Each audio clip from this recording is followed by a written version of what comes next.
Let's derive this formula where if you're taking the integral of something that looks like this, you just take your x and your a and you plug it in to inverse secant and tack a c on and you're done. So where does this come from?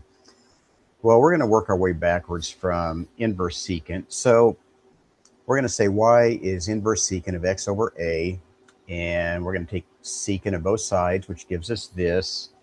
Then we're going to use implicit differentiation. Secant goes to sectan. We tack on a dy dx by the chain rule. The right side becomes 1 over a.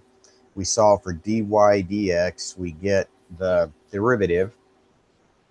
Secant and tangent are in terms of y here. We want stuff in terms of x. So while we have secant here, we can just put that here. To get tangent, what we can always do is draw a right triangle and take what we do know and enter it into the triangle and make it fit. So if the angle is y, well then secant would be x over a, so that fits. And then we can get this with the Pythagorean theorem. So now you can get any trig function you want from this. We want tangent, so tangent is this over this, so there we go. We just substitute that in for tangent. Now everything is in terms of x, and then we just continue the algebra till we get it simplified, and the derivative is this. So that's just summed up here. Now, real quick, you'll see this a lot of times with absolute value. The reason is with inverse secant, it's kind of unique. There are a couple different ways that are done to limit the domain of secant to have inverse secant. One makes the slope of inverse secant to always have to be positive. So we would have to, this one isn't an issue, but if x was negative, then this would make it positive. Okay, well, with the other way, I won't go into it, but it's not an issue. So you'll see it with these or without. I'm not going to put them on in this video.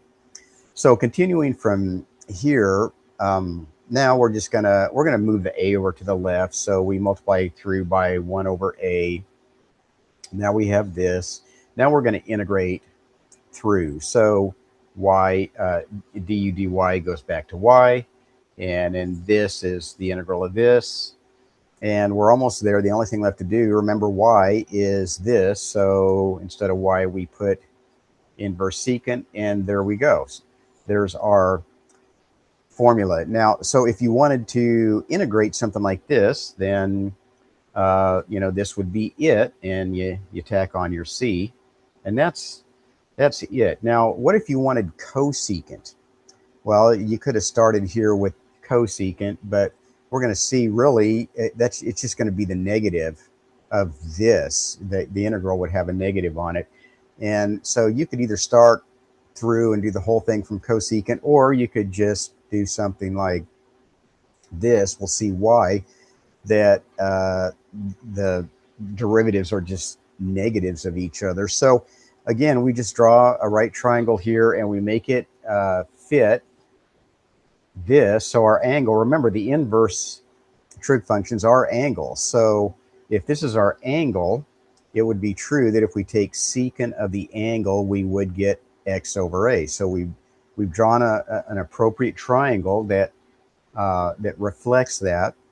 Okay, well then let's think about what this would be. This would be the opposite angle from this, and cosecant would exactly give from this angle. Cosecant would also be x over a.